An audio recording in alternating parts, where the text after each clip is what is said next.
오늘은 마지막 가르침이라는 제목으로 말씀을 나누겠습니다. 여러분, 나중에 천국에 가면 한 영혼이 구원받을 때 그 기쁨이 어느 정도인지 아세요? 우리가 전도에서 한 영혼이, 한 생명이 주님 앞에 돌아오는 그 기쁨, 그걸 천국에서 잔치라고 하거든요. 여러분, 지금 이 표정이 도대체 무슨 말일까? 이런 표정인데, 오늘 여러분이 이제 아이를 보면서, 그죠? 와, 너무 예쁘다.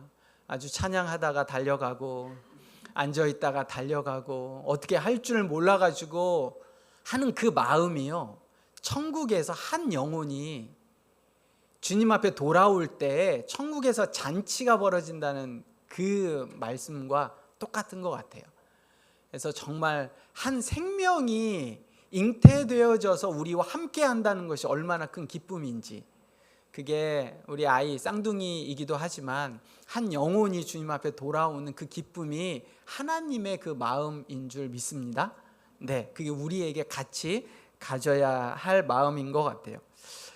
바울은 고린도 교회를 향한 긴 편지를 마무리합니다. 이게 이제 마지막 장이잖아요. 16장이에요. 1장부터 16장까지 긴 편지, 얼마나 고린도 교회에 대한 여러 가지 문제점, 고린도 교회가 또 물어왔던 것에 대한 긴 답변의 마무리를 16장에서 세 가지로 정리하고 있습니다. 첫 번째는 헌금에 대해서예요. 헌금에 대해서. 두 번째는 교회의 지도자들이 어떠해야 하는지에 대해서 이야기하고 있고, 세 번째는 성도들의 바른 모습은 어떠해야 하는지에 대해서 마무리를 하고 있습니다. 먼저 사도 바울은 고린도 교회에게 헌금은 이렇게 해야 한다라고 이야기를 합니다. 그런데 그에 앞서서 우리가 좀 생각해 볼 게, 도대체 헌금은 왜 하는가? 헌금이 뭔가? 이걸 좀 알아야 고린도 교회 사도 바울이 이야기하는 것처럼 헌금은 이렇게 해야 된다라는 것을 알 수 있을 것 같습니다. 그래서 또 헌금과 함께 예배는 또 뭔가에 대해서 간단하게 먼저 생각을 해보고 난 후에 본문으로 이어가겠습니다. 여러분, 예배가 뭘까요? 예배는 하나님과 성도 간의 거룩한 교제이자 대화입니다. 이 교제이자 대화에 네 가지 요소가 있어요. 첫 번째는 찬양입니다. 두 번째는 기도고요. 세 번째는 헌금이고, 네 번째는 설교예요. 자, 그 중에 찬양, 기도, 헌금은 우리가 하나님 앞에 드리는 신앙 고백입니다. 예배의 이 네 가지 요소 중에 우리가 하나님 앞에 드리는 건 뭐예요? 찬양과 기도와 헌금이에요. 우리가 이 세 가지를 통해 우리 신앙을 고백할 때 하나님께서는 선포되어지는 말씀을 통해서 당신의 뜻을 가르쳐 주시고 우리를 향한 그 신앙 고백에 응답하시는 것이 설교입니다.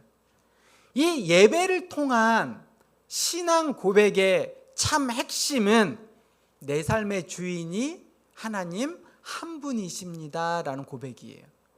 신앙 고백, 찬양과 기도와 헌금의 이 핵심 포인트의 고백은 하나님이 내 삶의 주인이십니다라는 겁니다. 자, 찬양은 우리가 찬양을 했죠.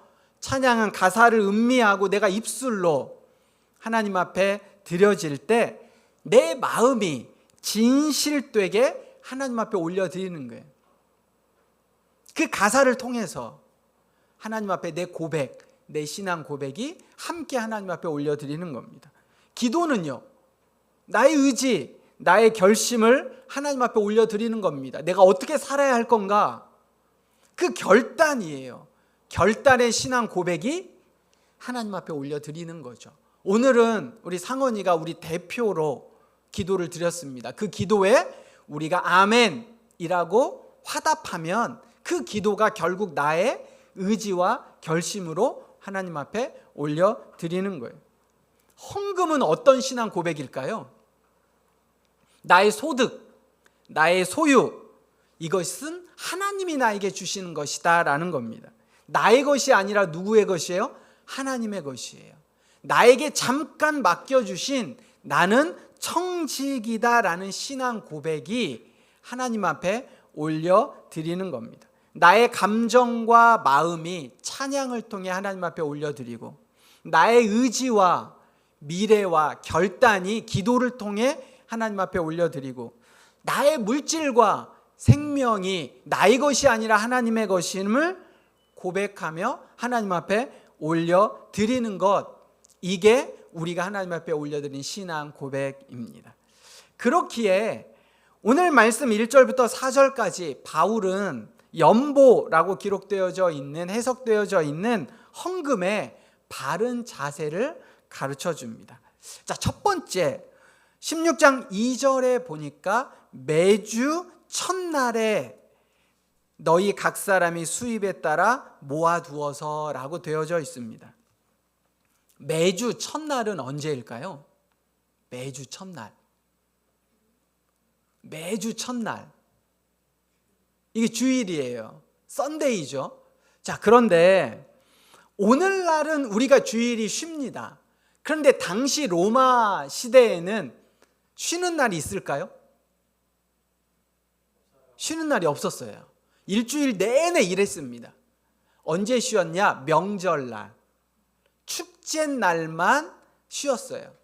사실 로마 시대도 우리처럼 똑같이 일주일 52주를 1년으로 환산을 했어요. 그런데 우리처럼 쉬는 날이 없었다고요. 여러분, 주 5일제가 된 지 얼마 안 돼요. 토요일 날 학교 갔습니다. 국민학교 시절에 토요일 날 학교 가고, 은행도 토요일도 오전까지만 일하고, 관공서도 토요일 날 오전까지만 일한 적이 있었어요. 이렇듯 당시에는 일주일 내내 일했습니다. 그러면 매주 첫날 일요일 날 예배는 언제 드렸을까요? 일과가 다 마쳐지고 난 후에 밤에 예배 드리는 것이 당시의 주일 예배였습니다. 오늘처럼 주일이 딱 쉬게 된 게 언제였냐면 주후 321년에 콘스탄틴 대제가 선언을 딱 한 거예요. 일요일은 예배 드려야 되니까 다 쉬어라. 요로 때 4세기에 가서야 쉬게 되었으니, 지금 고린도전서가 쓰여졌을 당시에 이들은 일요일 날도 일하는 날이었다라는 겁니다. 그렇게 당시의 주일 예배는 매주 첫날 하루의 일상을 다 마친 후에 드려진 거죠. 그러므로 매주 첫날에 헌금을 모아두라라는 것은 세상에서 한 주의 일과가 시작되는 가장 첫 시간, 일을 나가기 전 내 삶의 중심과 물질의 주인이 하나님임을 고백하며 일을 나가기 전에 헌금을 모아두었고, 그리고 나서 일이 마쳐지고 바로 예배드리는 그때에 하나님 앞에 헌금을 드리는, 그들 입장에서는 아주 강한 신앙적인 훈련이 이 헌금이었습니다.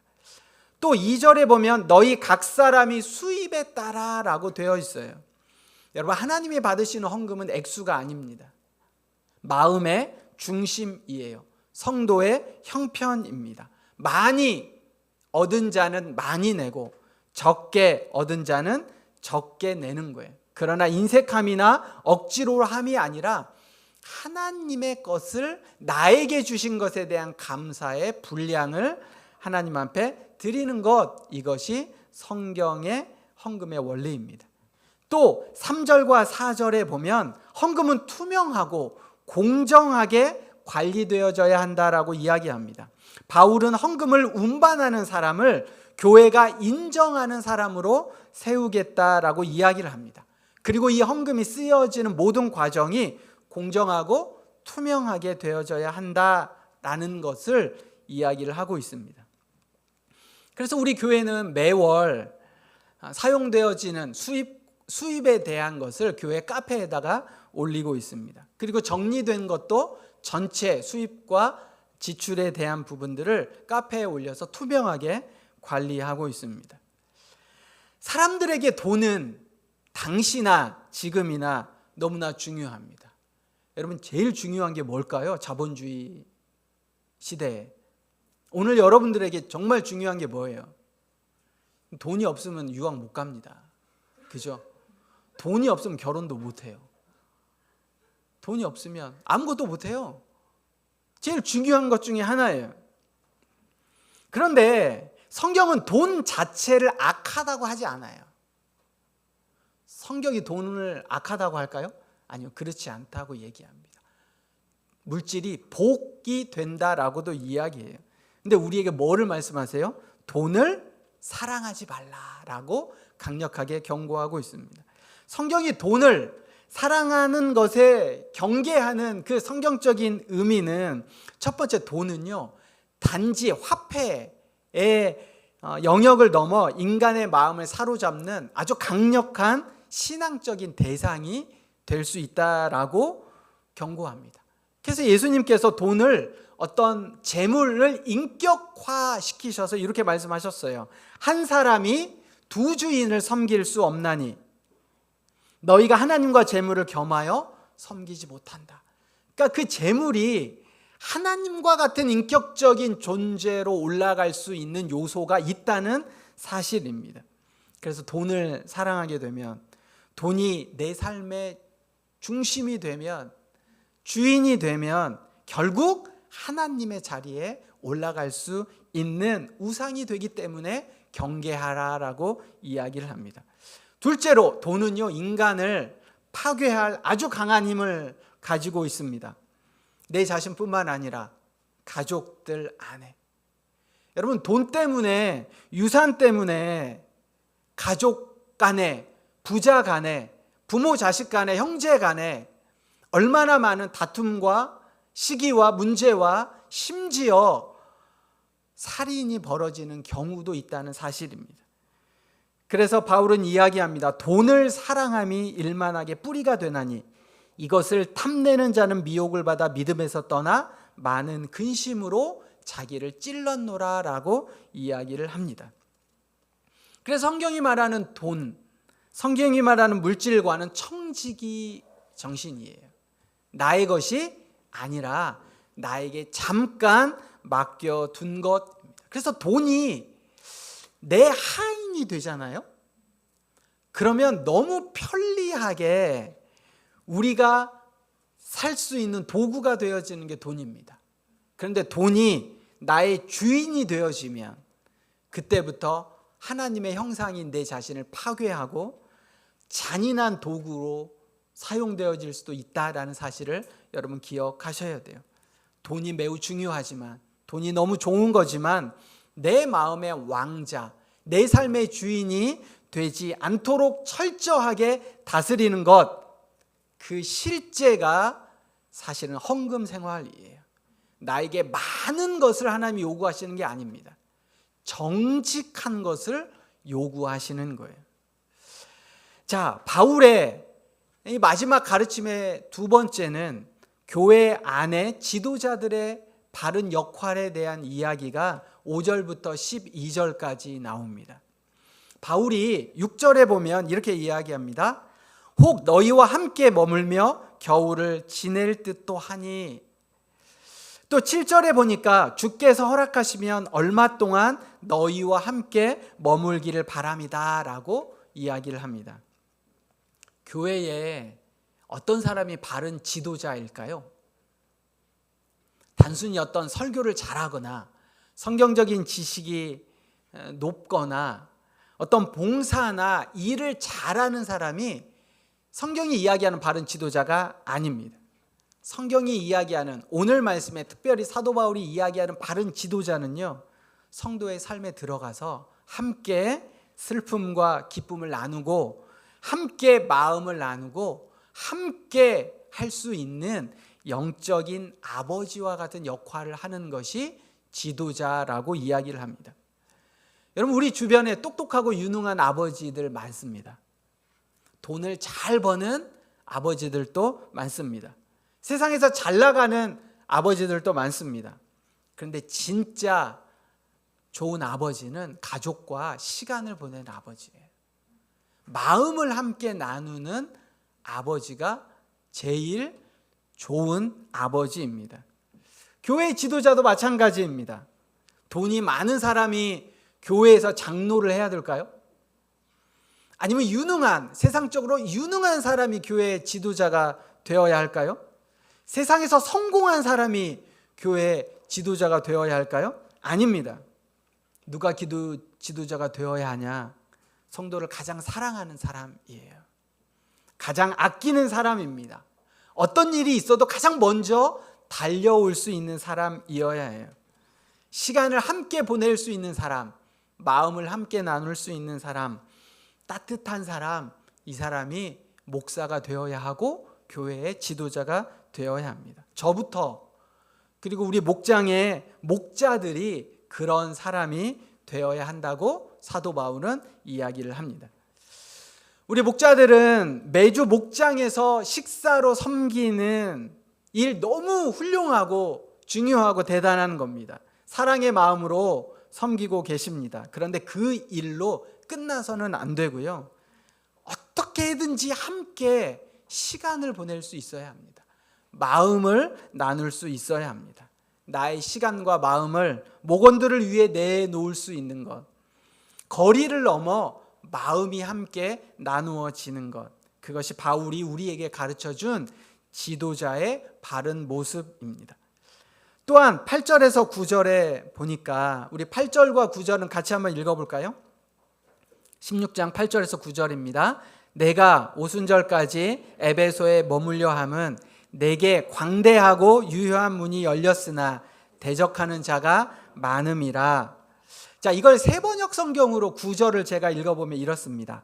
나에게 큰 문이 활짝 열려서 일을 많이 할 수 있는 기회가 왔습니다. 그러나 방해를 하는 사람들도 많이 있습니다. 여러분, 목사나 목자나 교회 지도자들은 환경의 어려움에 낙심하지 말고 우리에게 소명을 주신 분이 누군지를 먼저 알아야 합니다. 직장에서, 또 가정에서, 교회에서 주님은 우리 각 사람에게 소명을 주셨어요. 특별히 한 사람의 성도들에겐 영혼 구원하여 제자 삼으라는 소명을 주셨습니다. 여러분, 소명이 먼저일까요? 생명이 먼저일까요? 하나님이 우리에게 생명을 먼저 주시고 그 다음에 소명을 주셨을까요? 아니면 소명을 먼저 주시고 그 다음에 생명을 주셨을까요? 우리가 주님 앞에 갈 때 생명이 다 했기 때문에 주님 앞에 가나요? 아니면 소명이 맞춰졌기 때문에 주님 앞에 갈까요? 여러분, 예레미야에게 하나님이 이렇게 말씀하셨습니다. 내가 너를 모태에서 짓기 전에 너를 알았고, 내가 배에서 나오기 전에 너를 성별하였고, 너를 여러 나라의 선지자로 세웠노라. 자, 생명이 먼저예요? 부르심이 먼저예요? 부르심이 먼저예요. 소명이 먼저 있고 그 다음에 그 소명에 따라 생명을 주신 겁니다. 그러니 생명이 끝났으니 소명이 끝난 게 아니라 소명이 다 맞춰졌기에 하나님이 부르신다는 사실을 여러분 기억하셔야 됩니다. 소명이 생명보다 앞섭니다. 하나님이 우리를 부르셨다면 그 부르심에 합당한 능력들도 주십니다. 여러 가지 방해하는 요소도 많고 고난도 많고 어려움도 많고 힘듦도 많습니다. 목자로 살아가려고 할 때, 성도로 살아가려고 할 때, 내가 어떤 일에 헌신하며 주님 앞에 나아갈 때 대적하는 자들이 많아요. 영적으로. 그럴 때마다 넘어지거나 쓰러질 수는 있지만 완전히 엎드려지지 아니함은 주님께서 우리를 붙잡고 계시기 때문임을 기억하셔야 됩니다. 마지막 세 번째로 바울의 가르침의 마지막은 고린도 교회 성도 전체를 향한 세상 속에, 그리고 교회 안에 성도들이 어떻게 살아야 하는지에 대해서 이야기하고 있습니다. 그것이 이제 첫 번째가 13절에서 14절입니다. 우리 같이 한번 읽어볼까요? 시작. 깨어 믿음에 굳게 서서 남자답게 강건하라. 너희 모든 일을 사랑으로 행하라. 자, 여기 첫 번째는 영적으로 깨어 있으라라는 겁니다. 그리고 굳게 서라. 그리고 남자답게 강건하라. 이 남자답게 강건하라. 그러면 오늘날 자매들은 어떻게 해야 될까요? 네. 이게 이제 사실은 원어를 조금 보면 이 남자답게 강건하라가 전쟁에 쓰이는 용어예요. 그러니까 군인들에게 사용되는 표현이란 말이죠. 당시의 군인들은 당연히 남자들만 가죠. 그렇기 때문에 남자답게 강건하라 라는 말을 조금 풀어보면 이게 이렇습니다. 비겁하게 도망치지 마라. 이런 말이에요. 그러니까 전쟁에서 어떤 어려움이 있어도 비겁하게 도망치지 말라. 요게 이제 남자답게 강건하라 라고 이제 하는 군대 용어예요. 요거를 세번역 성경은 이렇게 번역했습니다. 용감하십시오. 힘을 내십시오. 그러니까 꼭 남자들만 강건하라 이거 아니에요. 아셨죠?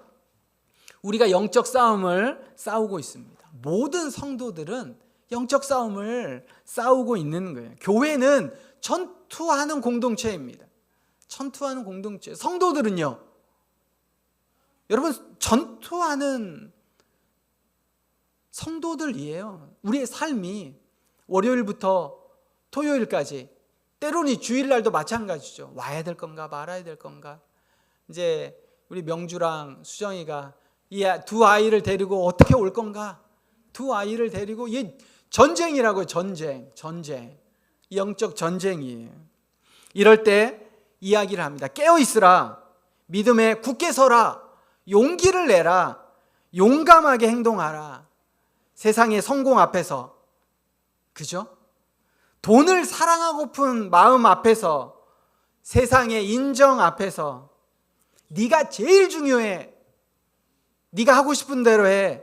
라고 이야기하는 사단의 속삭임 속에서 용감하게 담대하게 맞설 수 있는가? 맞설 수 있어야 한다라고 사도 바울이 이야기를 합니다. 그런데 어떻게 그러면 맞설 수 있을 건가? 사도 바울은 14절에 너희 모든 일을 사랑으로 행하라 라고 이야기를 합니다. 여러분 신앙은 우리가 싸울 때는, 여러분 전쟁은 칼로 싸워야 되죠. 전쟁은 총으로 싸워야 됩니다. 그런데 일상에서 신앙인들은 그 날카로움이 아니라 사랑이라는 무기로 싸워야 한다라고 이야기를 하고 있습니다. 신앙생활 오래 할수록 내 믿음이 좋은지 어떻게 알 수 있냐면 따뜻해야 됩니다. 신앙생활 오래 한 사람, 내가 믿음이 좋다라는 사람은 따뜻해야 돼요. 품어줄 수 있어야 돼요. 사랑이 있어야 한다라는 겁니다. 논리 중요하죠. 이성 중요합니다. 그런데 각자의 기질 다 있잖아요.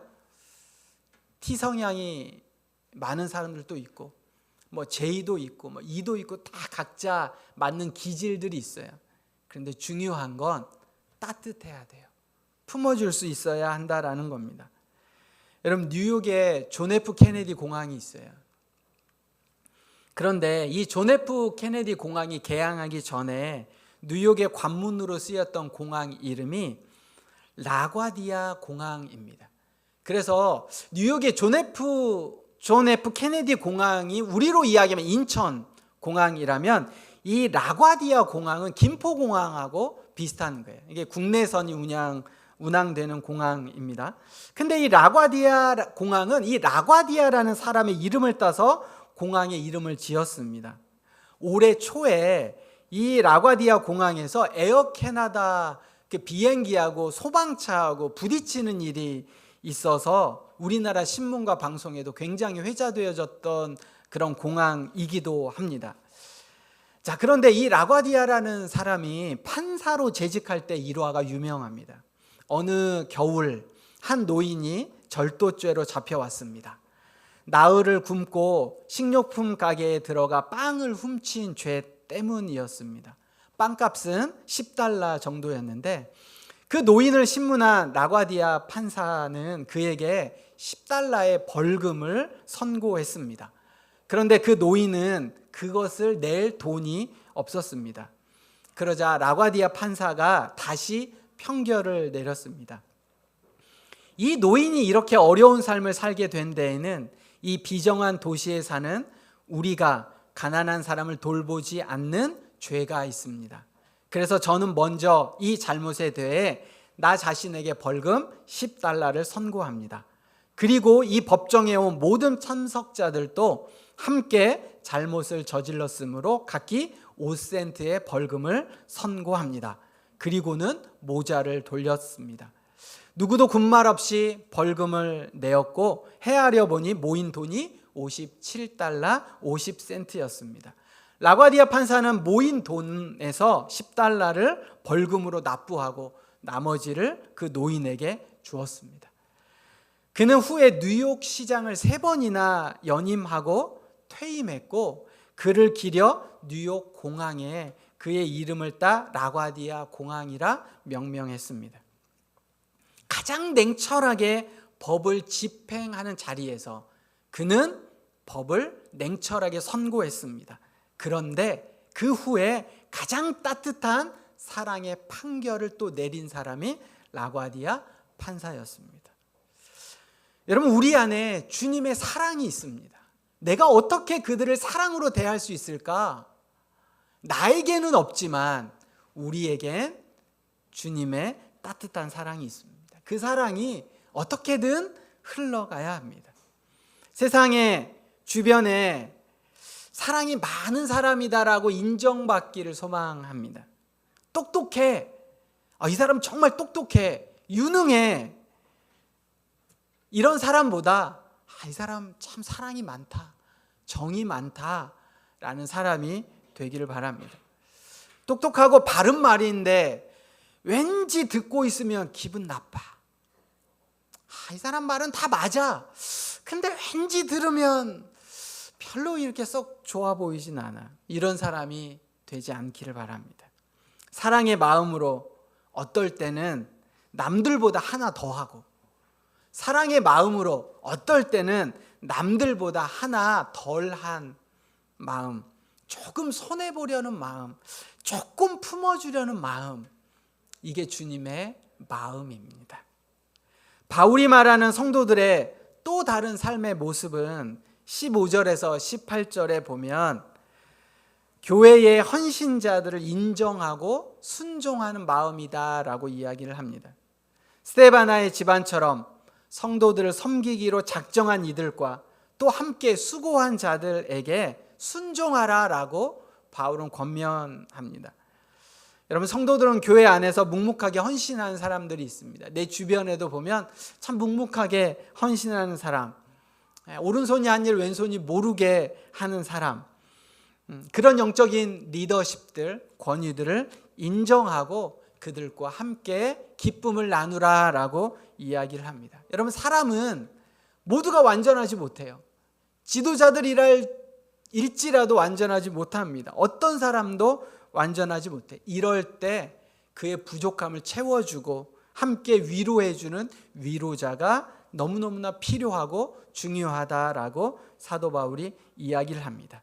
그래서 그 세 사람을 이야기를 하죠. 스데바나, 부드나도, 아가이고가 고린도 교회의 부족한 부분들을 채워 바울의 마음을 시원하게 해주었습니다. 성도는 교회나 지도자의 허물을 들추는 자가 아니라 그 마음을 때로는 위로해주고 안아주고 함께 해주고, 그래서 그 마음의 중심을 부수기보다 기도와 섬김으로 부족한 부분들을 서로 함께 채워주어 공동체를 하나 되게 하는 사람, 이 사람이 온전하고 이 사람을 통해 교회는 하나 되어진다라고 이야기를 합니다.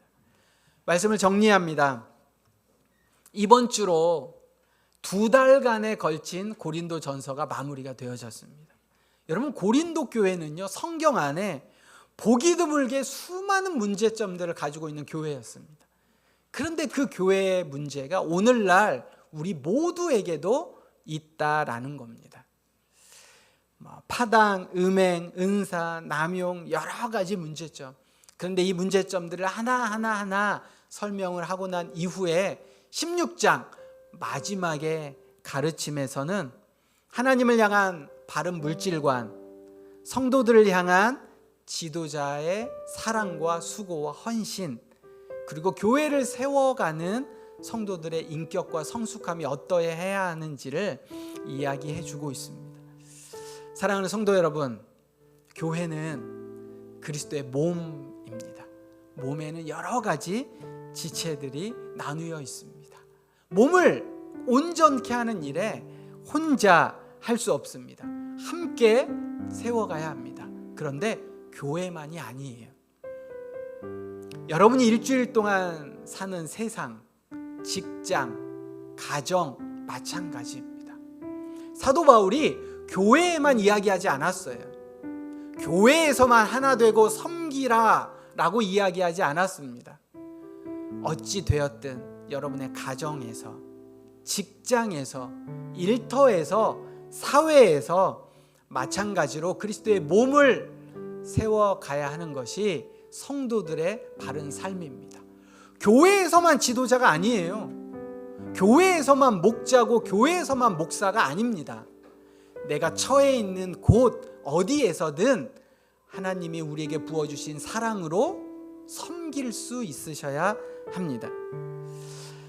하나님이 우리에게 주신 십자가와 부활의 소망과 사랑을 가지고 내가 또 한 주간 내가 살아가는 내 삶의 현장 속에서 하나님이 갚아주시리라 라는 마음으로 조금 손해볼지라도 사랑으로 공동체와 주변과 성도들과 내 지인들을 섬길 수 있기를 바랍니다. 그리고 그 사랑이 나에게 공급되어졌음을 기억하고 그 사랑을 잘 흘려보낼 수 있는 하나님의 귀한 하나님의 사람으로 또 한 주간 승리하며 살아가는 우리 하늘나그네 모든 교인들이 되시기를 주님의 이름으로 부탁드립니다. 이 시간 함께 기도하겠습니다. 사도 바울이 세 가지를 말씀했습니다.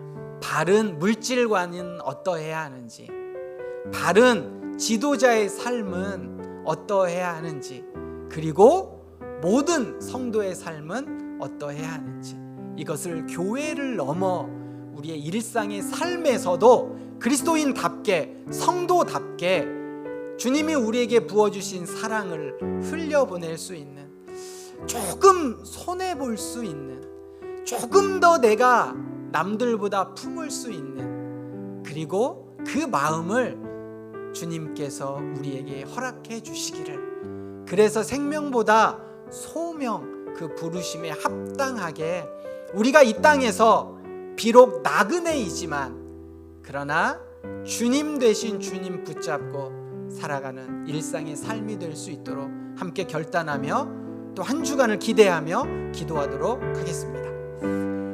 사랑의 하나님, 감사합니다. 우리가 세상에 살면서 가장 중요한 게 물질이다, 돈이다 라고 이야기하지만, 그러나 한 주간 또 우리가 세상에 살 때 돈이 주인이 아니고 물질이 주인이 아니고 여호와 하나님이 우리의 삶의 주인이십니다 라는 고백이 우리의 삶에서 터져 나올 수 있도록 하나님 축복해 주옵소서.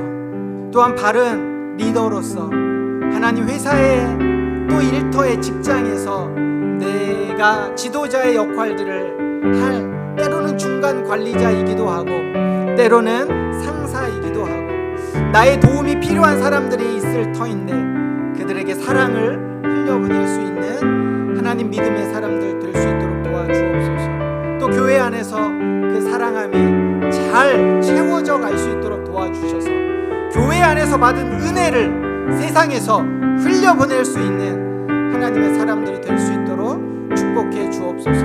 또한 바른 성도들의 삶이 어떠해야 하는지를 말씀해 주셔서 감사합니다. 하나님, 섬김의 삶을 살게 하시고 무언가 부족한 것들이 있으면 그 삶을 들추기보다 함께 위로하고 채워주는 하나님 그리스도인의 바른 삶을 살아갈 수 있도록 도와주옵소서. 고린도 교회에게 말씀하셨던 그 말씀이 오늘 하늘나그네 교회에게도, 오늘 한국 교회에게도, 오늘 그리스도의 몸된 내 지체에게도, 내 삶에게도, 내 가정과 일터와 교회와 삶의 현장 속에서도 그렇게 흘러갈 수 있는 한 사람의 성도로 하나님 우리 모두를 세워 주옵소서. 주간 주님 앞에 이 말씀 붙잡고 살아갑니다.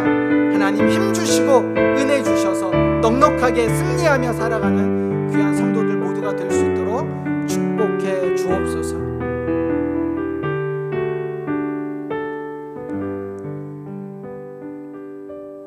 사랑의 하나님, 감사합니다. 2달간의 고린도전서를 마무리하며 마지막 가르침, 사도 바울의 16장에서의 마지막 가르침을 오늘 말씀을 통해 우리에게 말씀해 주셔서 감사합니다. 우리의 삶의 현장에서 세상은 물질이 가장 중요하고 오직 돈 버는 것이 가장 중요하고 나보다 다른 사람이 돈 벌면 배 아프고 내가 그것을 가지고 있지 못하면 루저인 것 같은, 그래서 정신적인 스트레스와 굉장한 박탈감에 남들이 많은 성과금을 받으면 그것이 나에게 힘듦으로 돌아오는 물질이 우리의 삶의 주인이 된 것 같은 세상을 살아가고 있습니다.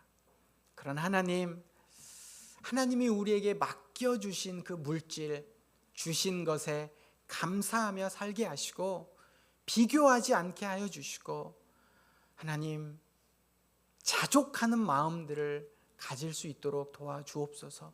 물질이 우상이 되지 않도록 도와주시고 물질이 내 삶의 주인이 되지 않도록 하나님 우리의 마음을 굳건하게 붙잡아 주옵소서. 또한 우리가 이 땅 가운데서 어떻게 성도로 또 바른 지도자로 살아가야 할지도 말씀해 주셔서 감사합니다.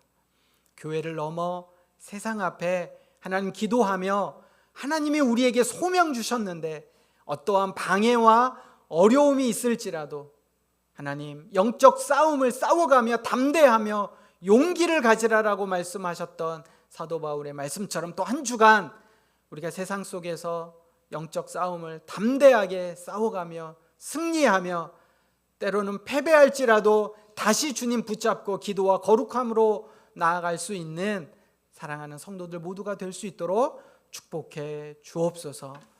이제는 우리를 위하여 십자가에 죽으시고 3일 만에 다시 부활하신 예수 그리스도의 은혜와 우리를 사랑하시되 하나뿐인 아들보다 더 사랑하신 하나님의 사랑하심과 진리의 영으로 늘 우리와 함께 하셔서 무엇이 바르고 무엇이 옳고 무엇이 참된 것인지를 깨닫게 하시는 성령의 역사, 교통, 감동케 하심이 세 가지의 마지막 가르침을 붙잡고 또 한 주간 치열하게 이 세상 속에서 살아가기로 소망하며 승리하기로 결단하는 사랑하는 성도들의 삶과 학업과 일터와 직장 위에, 그리고 주님이 귀하게 생명 주신 우리 아이들의 삶 위에, 그리고 그들을 양육하는 부모들 위에 이제로부터 영원토록 함께 있을지어다.